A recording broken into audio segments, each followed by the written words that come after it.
My mother-in-law stole our honeymoon fund and told me I'd understand when I'm older. What she didn't know was that I had been older since the day my father walked out when I was 8. She had no idea who she was dealing with. Every packed lunch, every skipped holiday, every weekend, we said no to immediate gratification so we could say yes to something lasting. That money represented years of sacrifice.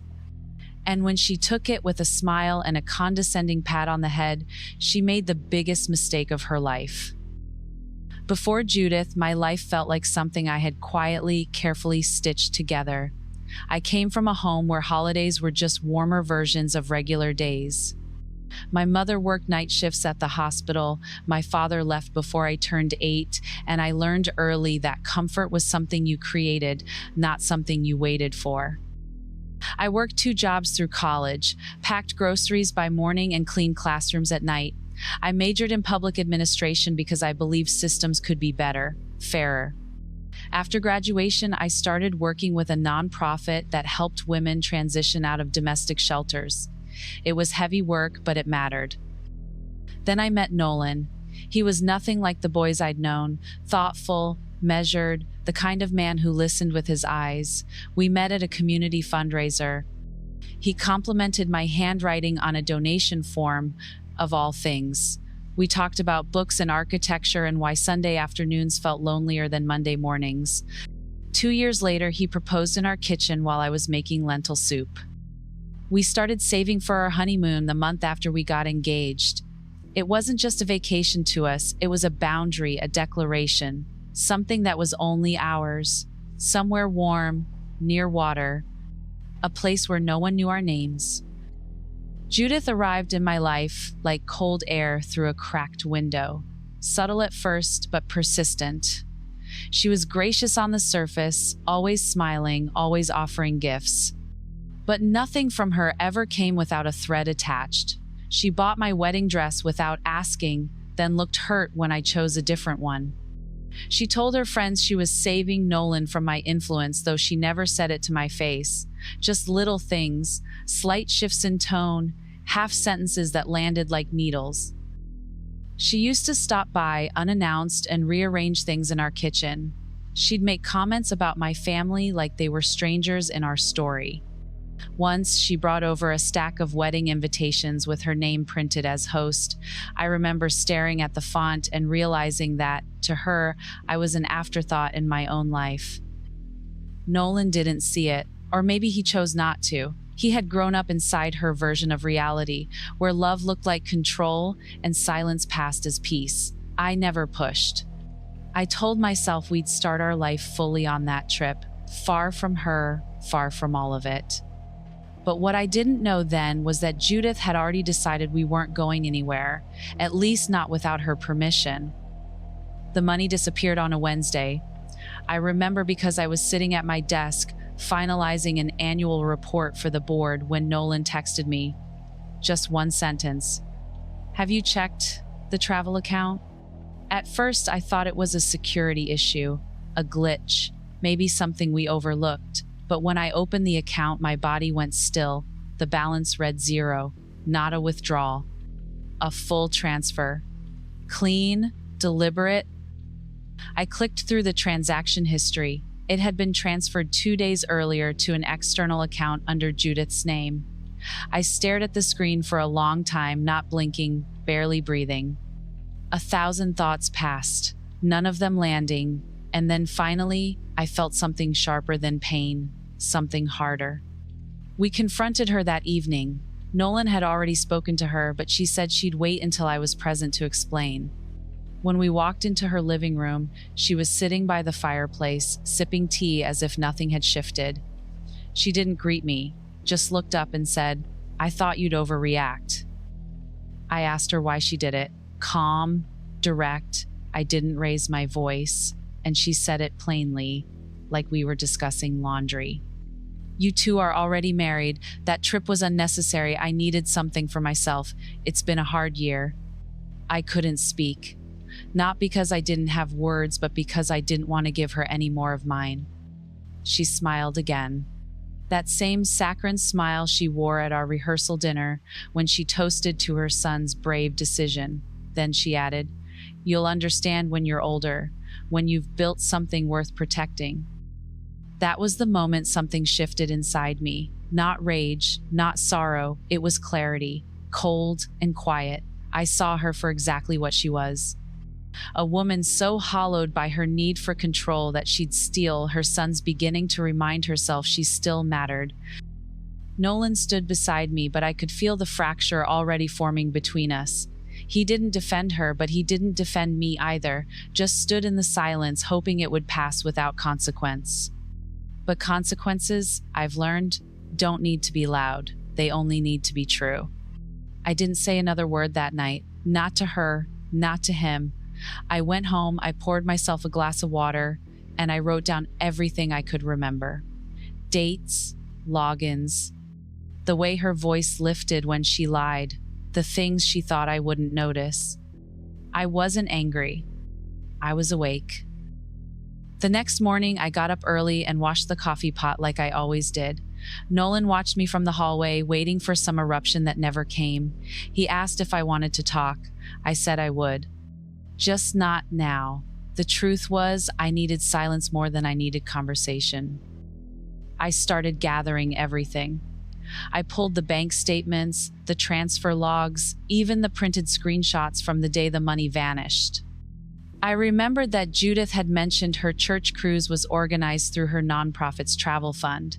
She had proudly called it a wellness ministry for mature women of faith. I had smiled at the time. I didn't smile now. I requested copies of her nonprofit's latest public filings, downloaded the grant disclosures, the expense reports. I knew exactly what to look for. I'd built compliance systems for a living. She had used her organization to justify the cruise as a tax-exempt retreat. She had taken our honeymoon fund and folded it into her image of selflessness. There was a phrase my old boss used to say when we trained new advocates: paper doesn't lie, people do. That weekend, I called Erica Lang. We hadn't spoken in months, but I knew she'd answer. We'd lived in the same dorm in college. She had seen me cry over job rejections and failed grant proposals. She was now a partner at a mid-sized civil litigation firm. I told her everything, every detail. I expected judgment, or maybe a warning. Instead, she said, "Send me the files." We met in her office the next day, after hours, quiet. Her desk was covered in manila folders and annotated PDFs. She laid out the possibilities: financial fraud, nonprofit misuse, even identity misrepresentation if we could prove she used our names to legitimize the withdrawal. I listened, took notes, asked questions. Then I asked her something else. I asked if it could wait, if we could time it. She looked at me carefully and said, "Claire, are you trying to humiliate her?" "No," I said. "I want her to understand what it feels like to be cornered without a voice. I want the timing to speak louder than I ever could." Judith's cruise was already underway. 2 weeks in, I knew exactly when she'd be back. I knew where she'd dock. There would be photos, friends, applause. That's when I wanted it to happen. The thing about quiet revenge is that it doesn't ask for an audience, but it chooses one carefully. So I waited, I went home, I kissed Nolan goodnight and told him I loved him, and when he asked if I was okay, I said yes. Because I was. I was steady, I was clear, and for the first time in weeks, I was ready. The days moved slowly, but I filled them with purpose. Judith thought distance meant safety, but distance gave me space to prepare. I started with the legal threads. Erica filed a formal fraud complaint with the state's nonprofit regulatory office, outlining how Judith had rerouted restricted funds for personal gain. Every document was precise. Every claim backed with evidence, no speculation, just numbers and names. Then we prepared an anonymous tip for the IRS. Erica warned me that audits take time, that this wouldn't be a quick unraveling. But I wasn't looking for fast. I was looking for final. We attached the documentation: her use of tax-exempt funds for a personal cruise, the lack of board oversight, the absence of any documented ministry agenda. Next, I reached out to Judith's church board. I wrote carefully, no accusations, just concern. I signed it from a donor family member and included select copies of the financial anomalies alongside Judith's social media posts about the cruise. Images of poolside drinks and spa selfies with captions about healing through God's ocean. There was enough contradiction in her own words to raise eyebrows. Then came the most delicate part: Nolan. I had kept him at a distance, not out of punishment, but protection. He was torn, raised to prioritize peace over truth, politeness over confrontation. But I needed him to choose. And he deserved the full story before he did. We sat at the kitchen table one night after dinner. I placed everything in front of him: the transfers, the screenshots, the legal filings, and the plan. He didn't speak for a long time. He just stared at the evidence as if trying to rewrite what he already knew. I kept hoping it was a mistake, he finally said. I know, I replied. She raised me to believe love was something you owed back, no matter how it came packaged. And now? I asked. He looked up, tired, older than he had weeks before. Now I think love should make you braver, and I want to be on your side. So we planned the final step. Judith was due to return Sunday morning at the Port Harbor terminal. She had invited half her church group to greet her. There would be banners, photos, a small welcome reception hosted by the ministry. I asked Erica to prepare the service notice for delivery: official, unmistakable, and timed. We would be there when she stepped off that ship, not with shouting, not with drama, but with truth. In her world of carefully arranged appearances, I wanted her to face something unedited. Let the arrival be hers. But the moment would be mine. The morning she docked was clear, cool, and quiet. The kind of day where everything feels suspended, like the air is holding its breath. We arrived early. Erica met us in the parking structure near the terminal, a slim folder tucked under her arm.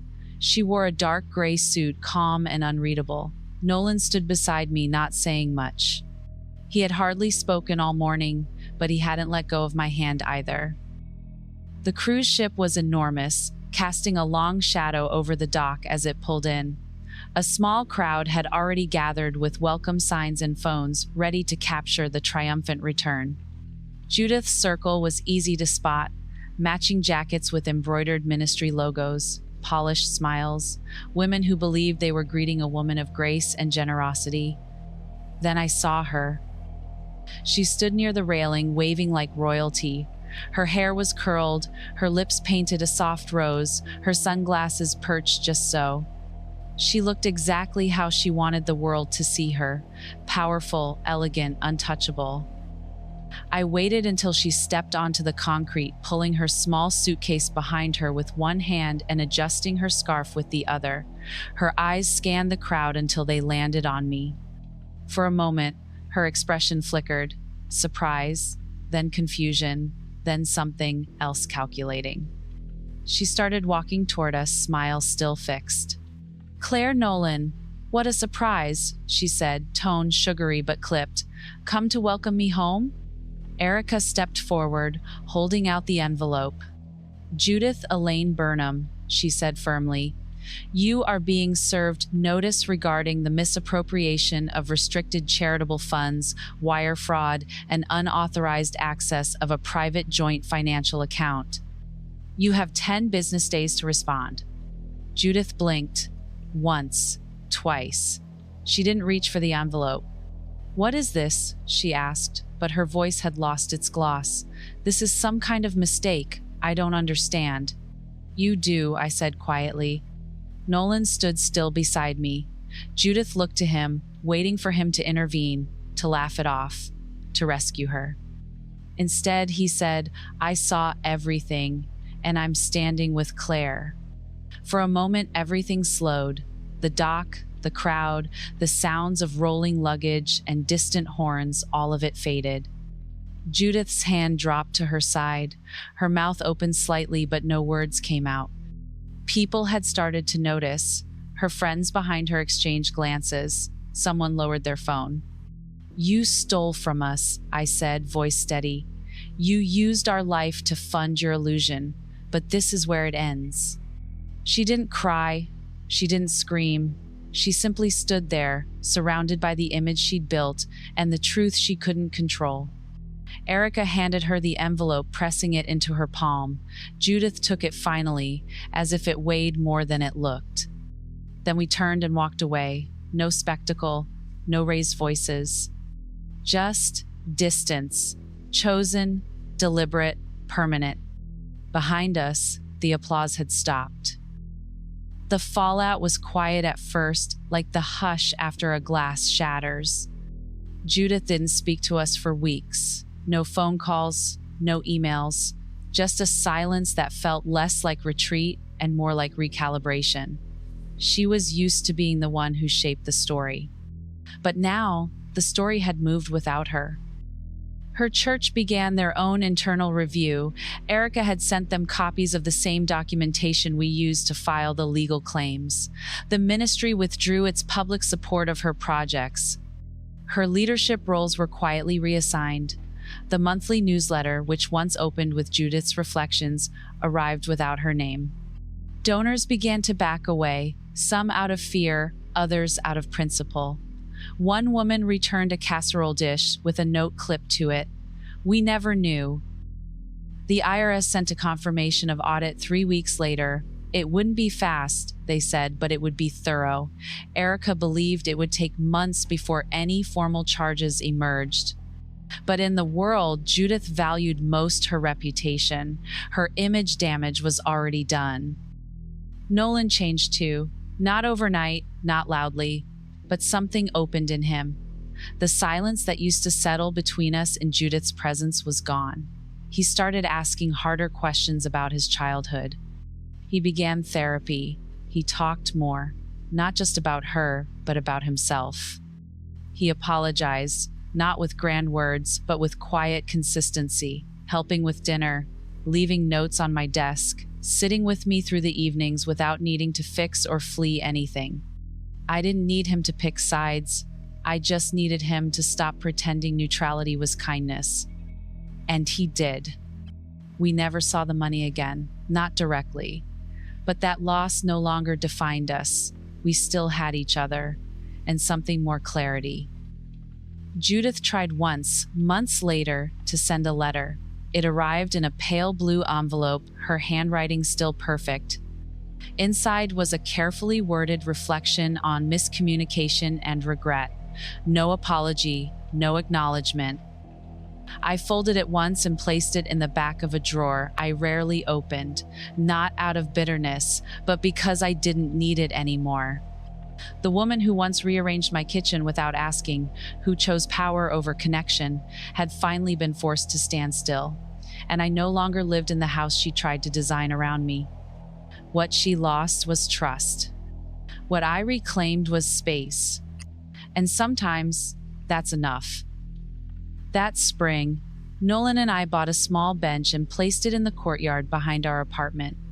Nothing ornate, just weathered wood with clean lines. We set it beneath the old magnolia tree that bloomed late and shed early. I planted 3 white lilies in the soil beneath it, Judith's favorite flower.